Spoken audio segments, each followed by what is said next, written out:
I met this guy the other day who told me he was trying to lose weight. He was really committed, raggedy carrot in hand and everything, willpower on full display. And mid sentence, he starts choking on the carrot. I ask if he's okay, and after catching his breath, he looks at me and says, "This carrot shit is disrespectful. Donuts don't pull that kind of stuff."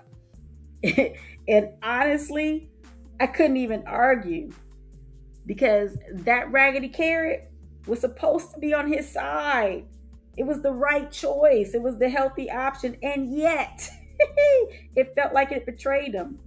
And strangely enough, that is exactly how accountability feels to a lot of people. I mean, seriously, for many, accountability feels sharp, uncomfortable, and definitely hard to swallow.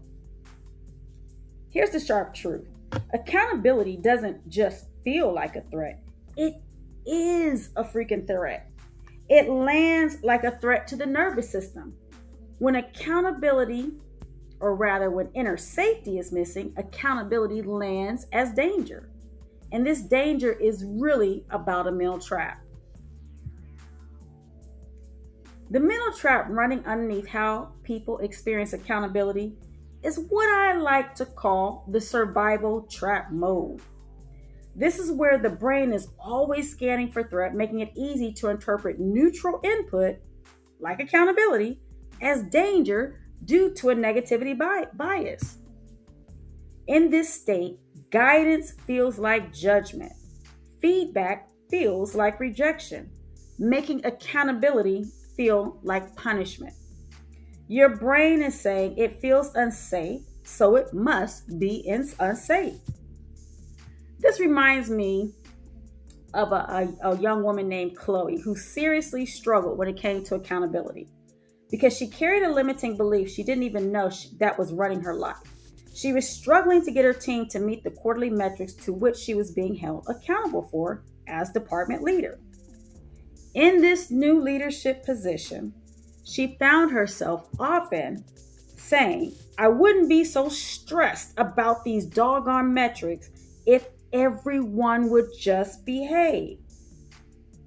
But underneath this belief was something deeper. Her peace depended on other people's behavior, and her worth was tied to her performance.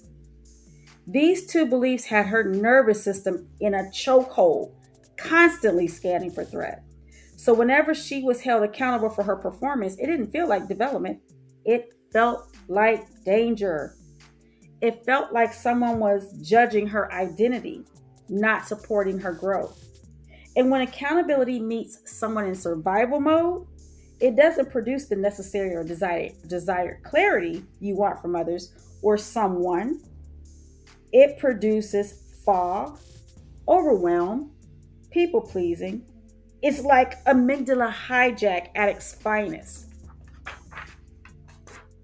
In survival mode, Chloe was living in the lower ranges of consciousness: fear, desire, anger, states designed for survival, not leadership.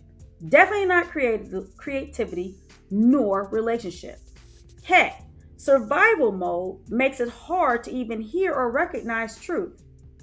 And here's what people don't realize: when your nervous system is organized around survival, you will experience accountability really and truly as a threat, even when it's offered as support.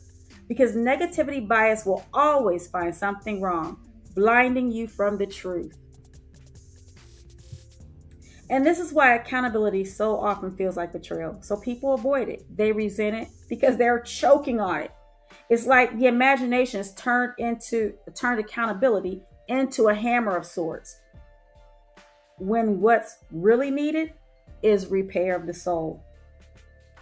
But Chloe couldn't see this at first. She thought accountability meant control, more clarity, more correction, more tightening the grip.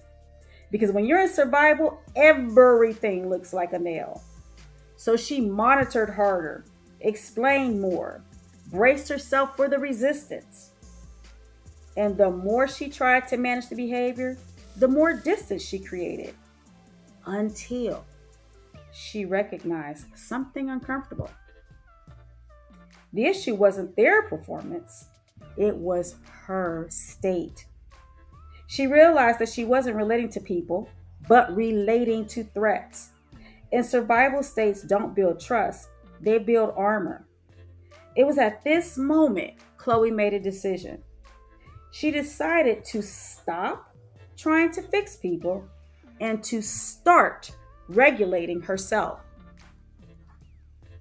She stopped tying her peace to their behavior, stopped performing for worth, and she stopped outsourcing her power. And my, oh my, when she did, her well being completely shifted.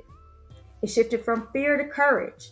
And suddenly, accountability didn't feel like danger, it felt like clarity. Because here's the shift: accountability only threatens identities that are built on fear. When your nervous system is organized around survival, feedback feels like danger, correction feels like rejection, and accountability feels personal. But when your inner safety is present, accountability, it's just information.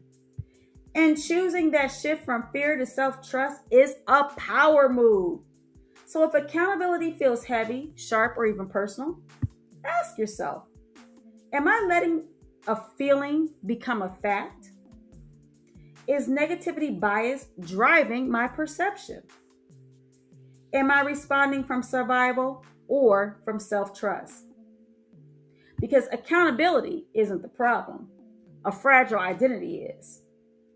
But when identity is anchored in self-trust, accountability simply becomes information and not an indictment. And when identity evolves, accountability stops feeling like a threat and starts functioning like it was always meant to be, simply a tool for growth. Understanding this allows you, my friend, to take your power back and escape the survival trap and have a new level of peace. Bye bye.